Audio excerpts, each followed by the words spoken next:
Baik, Assalamualaikum warahmatullahi wabarakatuh. Kami dari kelompok 5 ingin mempresentasikan tentang bagaimana proses cold forging multitahap untuk poros input berkekuatan tinggi.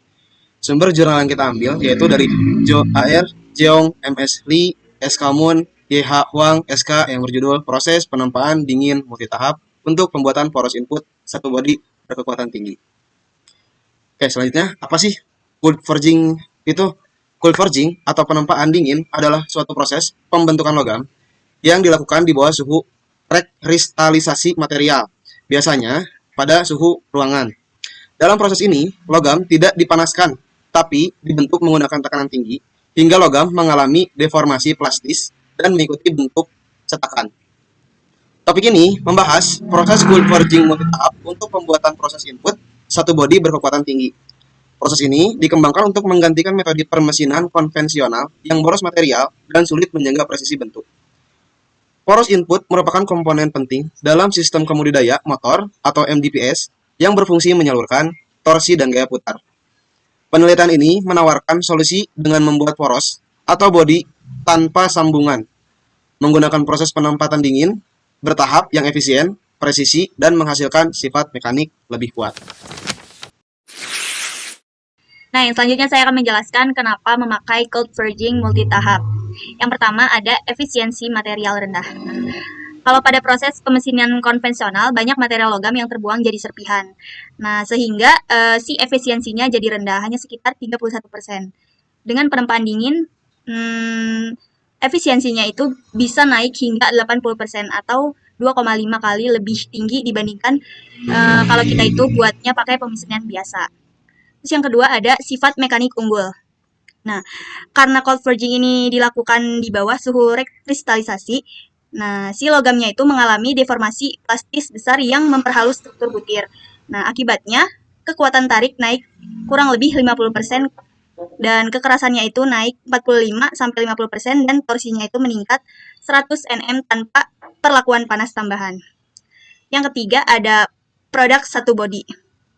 Nah, berbeda dengan metode yang lama. Nah, kalau yang cold forging ini dia cuma satu body aja gitu tanpa menyambung dua bagian porosnya gitu. Jadi hasilnya juga lebih kuat dan presisi dan juga bebas cacat sambungan gitu. Oke, selanjutnya saya akan menjelaskan proses pembuatannya. Nah, di sini yang pertama ada bahan baku yang digunakan, ada baja SWRCH 45F dengan diameter 22,5 mm dan panjangnya 176,7 mm. Nah, di sini kita bisa lihat bahwa proses pembentukannya itu terdiri dari 6 step. Nah, dari langkah pertama sampai ketiga itu ada namanya pre-proses dan ekstruksi bagian bawah. Nah, jadi pada langkah ini dilakukan pra-pembuatan dan ekstruksi di bagian bawah poros. Tahap ini bertujuan untuk mencegah barreling, yaitu pembekakan logam, karena tekanan tidak merata. Selain itu, tahap ini juga membantu logam mengalir dengan baik ke arah cetakan pada poros berikutnya. Nah, jadi dari step 1 sampai step 3 ini, itu prosesnya yang tadi sudah saya jelaskan. Nah, ada langkah keempat sampai kelima, itu ada ekstruksi di bagian atas. Nah, ekstruksi di bagian atas poros dengan rasio reduksi area diatur sebesar 47% untuk bagian atas dan 45% untuk bagian bawah, supaya deformasi merata tanpa menyebabkan retak. Nah, tahap ini membentuk bagian atas poros sesuai bentuk mesin akhir. Nah, jadi ini ada step 4 sama step 5-nya itu, seperti tadi yang sudah saya jelaskan. Terus ada yang terakhir, ada langkah ke-6, itu pembentukan akhirnya.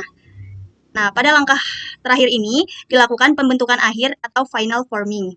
Nah, di sini dibentuk bagian poligon dan spline yang menjadi fitur utama poros input.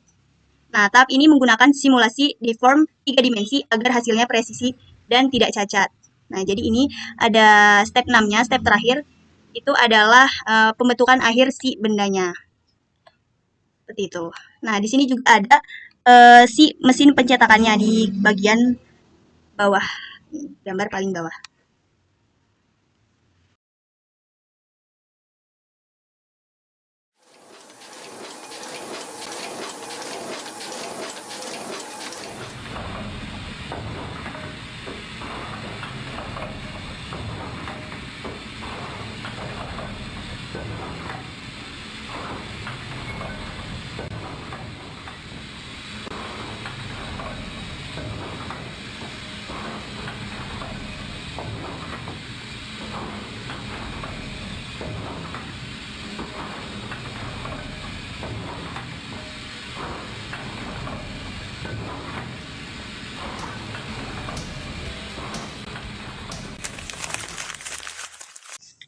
Ini ada peningkatan sifat mekanik. Proses input tempaan dingin menunjukkan peningkatan signifikan dalam kekuatan, kekerasan, dan durabilitas dibandingkan dengan hasil pemesinan. Jadi dalam proses tanpa dingin menghasilkan komponen yang secara signifikan lebih kuat, keras, dan tahan lama dibandingkan dengan komponen yang dibuat melalui pemesinan. Nah, hal ini karena proses penempaan menyelaraskan struktur butir material sepanjang kontur bagian. Yang menghilangkan titik lemah dan meningkatkan ketahanan terhadap kelelahan dan benturan. Keunggulan proses input tanpa dingin. Nah, proses input tanpa dingin menunjukkan beberapa peningkatan sifat mekanik utama. Nah, ada kekuatan tarik ultimate atau UTS. Nah, peningkatannya itu sekitar 50%, batas 50%, dan batas kelelahannya itu peningkatan 100 MPa tanpa perlakuan panas tambahan.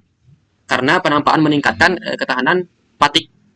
Yang ketiga adalah kekerasan. Nah, jadi peningkatan sekitar 40 sampai 50% uji Pitrek Pickers, dan torsi meningkatkan 100 Nm, 100% lebih tinggi. Nah, jadi secara umum penempaan dingin menghasilkan bagian yang lebih kuat, lebih ulet, dan memiliki ketahanan aus yang lebih tinggi, membuatnya ideal untuk aplikasi yang membutuhkan keandalan tinggi dan beroperasi di lingkungan yang keras seperti industri otomotif dan kedirgantaraan seperti banyak contohnya. Ya, jadi selanjutnya ada analisis mikrostruktur penghalusan butir. Nah, jadi di sini ada deformasi plastik yang besar selama penempaan dingin menghasilkan halusan butir yang berkontribusi pada peningkatan sifat mekanik. Nah, jadi penghalusan butir dan evolusi butir itu adalah konsep penting dalam bidang metrologi yang berkaitan dengan perubahan struktur kristal bahan logam. Dan penghalusan butir adalah menghaluskan butir, proses penimpaan mikrostruktur logam dengan cara mengurangi ukuran rata-rata butir kristal yang membentuk material tersebut. Nah, jadi tujuan utamanya adalah meningkatkan sifat mekanik logam seperti kekuatan, kekerasan, dan keuletan. Ini kemampuan untuk berubah bentuk tanpa adanya patah. Jadi cara kerjanya adalah batas butir di mana area kristal tersebut bertemu. Nah, bertindak sebagai penghalang pergerakan dislokasi. Jadi cacat pada struktur kristal yang memungkinkan deformasi. Nah, semakin kecil butir, semakin banyak batas butir per volume. Jadi sehingga pergerakan dislokasi semakin terhambat dan material menjadi lebih kuat, lebih kokoh, juga lebih padat. Nah, jadi untuk metode ini dapat dicapai melalui berbagai teknik. Ada termasuk pelakuan panas terkontrol, penambahan unsur perpaduan tertentu seperti titanium atau boron pada aluminium. Nah, atau deformasi mekanis seperti penempaan dingin atau rolling. Nah, jadi di sini ada evolusi butir.